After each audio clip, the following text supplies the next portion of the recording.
Some films are born as experiments. Others live on as cult legends. Tron is both. From its revolutionary neon visuals in 1982 to the cold yet emotional digital world of Tron Legacy, 2010, the franchise has always tried to leap ahead of its time, even when that ambition didn't translate into box office success. With Tron Ares, Disney takes its boldest and riskiest step yet. This time, it's not just a return to the grid, it's about letting the digital world collide directly with human reality. In this video, we're breaking down Tron Ares in full, from its creative background and ambitious production, to its military AI themes, and why a film of this scale ultimately became one of Disney's biggest financial disappointments in recent years. Hey everyone, welcome back to Sci-Fi Junkies. Fly me to the moon, let me play among the stars. Let me see what spring is like on Jupiter. Since the release of Tron Legacy in 2010, the future of the Tron franchise has always felt uncertain. While the film failed to meet Disney's box office expectations, it slowly evolved into a cult classic, praised for its futuristic aesthetic and Daft Punk's iconic electronic score. That cult status is what eventually pushed Disney to revive the franchise with Tron Ares. But instead of continuing Legacy's vision, the studio chose a new creative direction. Directed by Joaquin Ronning and starring Jared Leto, Ares is designed as a standalone sequel. There is no Joseph Kosinski behind the camera, and no Daft Punk handling the music. A decision that immediately divided longtime fans and signaled a major shift away from Legacy's cold, elegant tone. Conceptually, Ares flips the classic Tron formula. Instead of humans entering the digital world, programs from the grid now cross into the real one. This idea isn't just narrative, it's deeply technical. Production emphasized practical filmmaking. The city of Vancouver was shut down for 6 weeks of night shoots. Light cycles were built physically, and massive sets were constructed to make the Tron world feel tangible and real. From the very beginning, Tron Ares was designed as an event film built specifically for IMAX, not just another standard theatrical release. The story centers on Ares, a military AI program created as the ultimate soldier. Inspired by Ares, the Greek god of war, he is more than a combat machine. He's a digital entity that wants to live. The problem is that Ares doesn't simply evolve inside the grid. He crosses into the human world, bringing technology, conflict, and consequences his creators can no longer control. At its core, the film asks a classic Tron question on a much larger scale. What happens when a creation develops its own will? And more importantly, who is really in control? 1. Themes and meaning. Behind the neon lights and massive production scale, Tron Ares is ultimately about consciousness, not just advanced technology. Ares and Athena are never portrayed as AI systems that merely wait for commands. Throughout the film, they communicate, reflect, and make choices inside the grid, often outside the awareness of their human creators. These conversations feel personal, reflective, even intimate, a clear signal that they are no longer deterministic machines, but digital beings developing agency. This is where Tron returns to its philosophical roots. Since the original 1982 film, the franchise has always asked one central question: what happens when programs begin to think as individuals? Ares sharpens that conflict by showing two different responses to consciousness. Some programs submit and remain loyal to the system.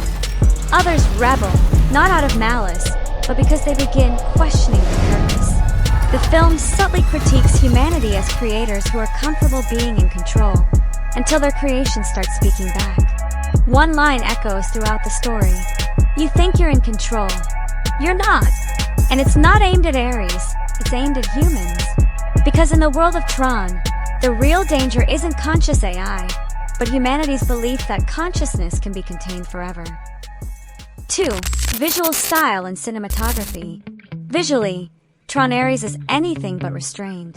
Cinematographer Jeff Cronenweth presents the Tron universe with a harsher, more industrial edge. Many elements are practical, from heavy, restrictive illuminated suits to real light cycles racing through city streets. Unlike Legacy's clean and elegant digital aesthetic, Ares feels gritty, dense, and textured, as if the digital and physical worlds are violently colliding. IMAX isn't a gimmick here.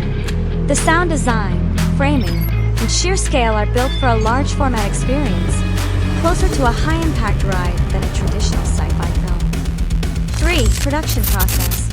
The production of Tron Ares spanned several years and involved shutting down Vancouver locations for 6 weeks, using proxy bikes with light tubes to simulate light cycles, massive sets with active lighting systems, intense physical training for actors just to wear the Tron suits. The film also marks a major shift in the franchise's musical identity.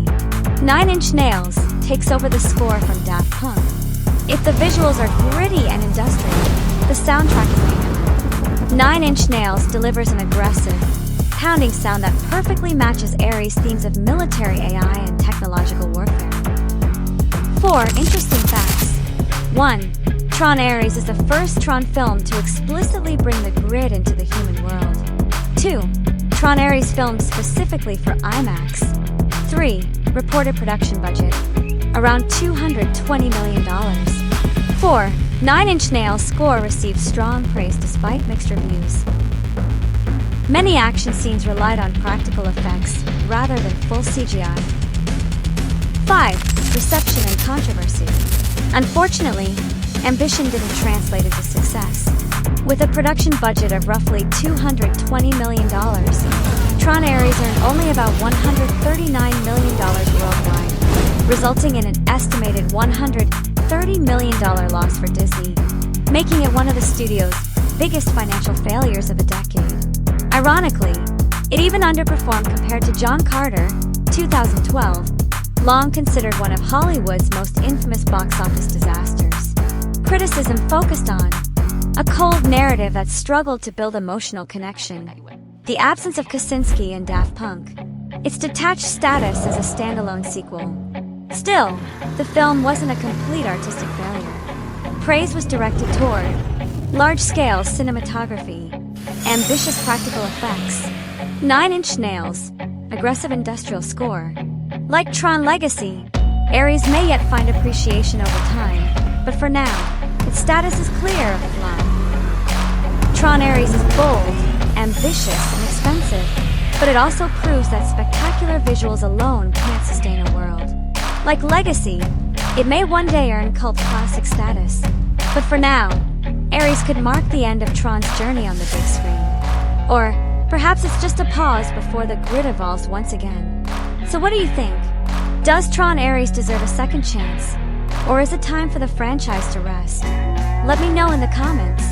If you enjoyed this breakdown, don't forget to like, subscribe, and hit that notification bell so you won't miss future content. Thanks for watching till the end. See you in the next one. Bye!